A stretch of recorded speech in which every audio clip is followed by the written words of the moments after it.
teman-teman, selamat datang di video kita kali ini. Di sini, kita bakal membahas tentang gimana cara melihat kesehatan keuangan daerah lewat analisis laporan keuangan. Penting banget karena dari sinilah kita bisa tahu apakah daerah tersebut sudah mengelola keuangannya secara efektif, transparan, dan mandiri. Kami dari kelompok 4 melakukan analisis pada BKAD Kabupaten Kulon Progo selama 3 tahun, mulai dari tahun 2022 sampai tahun 2024, dengan menggunakan berbagai rasio keuangan.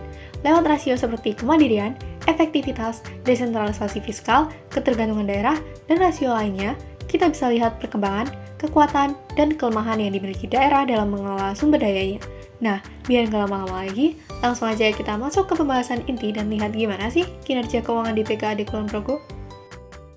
Rasio yang pertama yaitu rasio kemandirian. Rasio kemandirian ini digunakan untuk mengukur seberapa mandiri sih pemerintah daerah dalam menjalankan aktivitasnya, tanpa bergantung pada pendapatan transfer.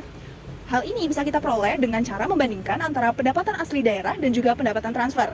Berdasarkan hasil analisis kelompok, ditemukan bahwasannya BKAD Kabupaten Kulon Progo pada tahun 2022 hingga 2024 menunjukkan bahwa masih ada pada kategori mandiri yang sangat rendah. Tingkat kemandirian dalam 3 tahun terakhir, berdasarkan analisis rasio kemandirian, ada pada angka 10,61% hingga 8,41%. Hal ini berarti dalam 3 tahun secara berturut-turut, kemandirian pemerintah daerah mengalami penurunan. Dengan kata lain, BKAD Kulon Progo masih belum mampu mandiri dalam menjalankan aktivitas instansi tanpa bergantung pada pendapatan transfer. Pendapatan yang diperoleh masih didominasi dari pendapatan transfer baik pemerintah pusat maupun dari pemerintahan provinsi. Selanjutnya, kita akan melakukan analisis rasio efektivitas. Analisis rasio efektivitas dihitung untuk mengetahui seberapa efektif pemerintahan dalam mencapai target pendapatan yang telah ditentukan sebelumnya. Pemerintahan baru dapat dikatakan efektif apabila nilai rasio efektivitasnya itu memiliki angka sama atau lebih dari 100%. Nah, dalam 3 tahun terakhir masih belum diperoleh adanya tahun yang nilai efektivitasnya sama atau lebih dari 100%. Namun, nilai rasio berada pada angka yang cukup mendekati 100, yaitu 97% hingga 99%. Maka dari itu, dalam tahun yang diobservasi, BKAD Kabupaten Kulon Progo dikategorikan cukup efektif. Artinya, instansi pemerintahan cukup efektif dalam mencapai target pendapatan yang telah ditentukan pada anggaran sebelumnya. Berdasarkan perkembangan rasio derajat desentralisasi fiskal tahun 2022 sampai 2024, dapat disimpulkan bahwa tingkat kemandirian fiskal BKAD Kulon Progo masih sangat rendah dan menunjukkan tren menurun. Kontribusi PAD terhadap total pendapatan daerah hanya sebesar 9,54% pada 2022, kemudian turun menjadi 8,15% pada 2023 dan kembali melemah hingga 7,75% pada 2024. Kondisi ini menunjukkan bahwa kemampuan daerah dalam membiayai pembangunan dari sumber pendapatan sendiri masih sangat terbatas.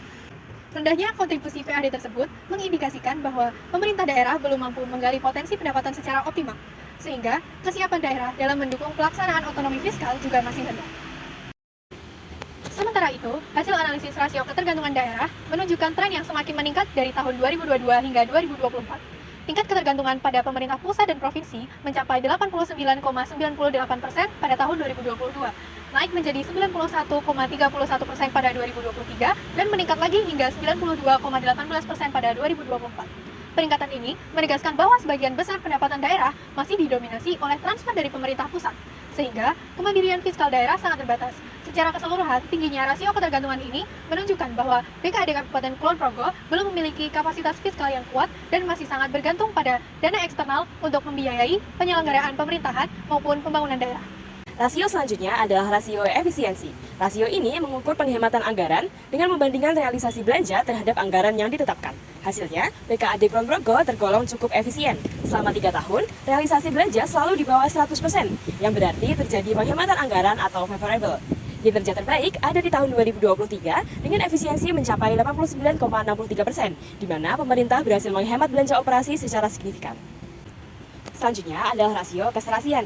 Ini menunjukkan prioritas daerah dalam mengalokasikan dana untuk belanja operasi atau rutin versus belanja modal atau untuk pembangunan atau infrastruktur. Di BPKAD Kulon Progo ditemukan ketimpangan. Porsi belanja modal sangat rendah, rata-rata di bawah 1% dari total belanja daerah. Sebaliknya, anggaran didominasi oleh belanja transfer. Artinya, alokasi dana untuk investasi jangka panjang dan infrastruktur publik di Kulon Progo masih sangat minim.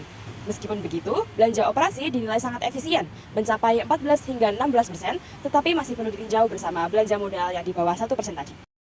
Kita beranjak ke rasio selanjutnya, yaitu rasio pertumbuhan. Rasio ini melihat tren kenaikan atau penurunan kinerja keuangan dari tahun ke tahun. Hasilnya cukup kontras. Secara umum, total pendapatan daerah tumbuh positif, terutama di tahun 2023 yang naik hingga 10,56%. Namun, pendapatan asli daerah atau PAD justru mengalami pertumbuhan negatif atau kontraksi selama 2 tahun berturut-turut. Ini adalah sinyal bahwa kemandirian daerah sedang menurun meskipun total pendapatannya naik karena dana transfer. Kita bahas 2 poin terakhir dari kinerja keuangan BKAD Kulon Progo, yaitu pengendalian belanja daerah dan DSCR.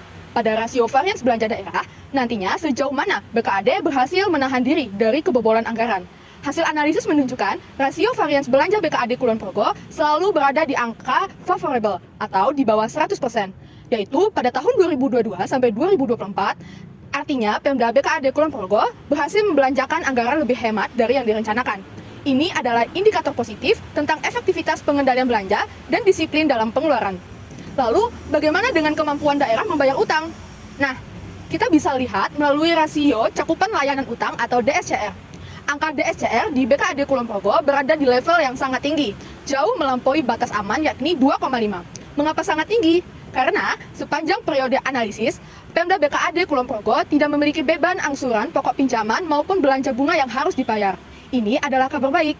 Seluruh sumber pendapatan yang tersedia dapat dialokasikan penuh untuk membiayai program dan pembangunan daerah tanpa terbebani dengan cicilan utang. Singkatnya, BKAD Kulon Progo ini sangat disiplin dalam mengontrol biaya dan finansialnya sangat aman dari utang. Oke teman-teman, jadi itu dia pembahasan kita tentang analisis kinerja keuangan BKAD Kabupaten Kulon Progo selama tahun 2022 sampai 2024.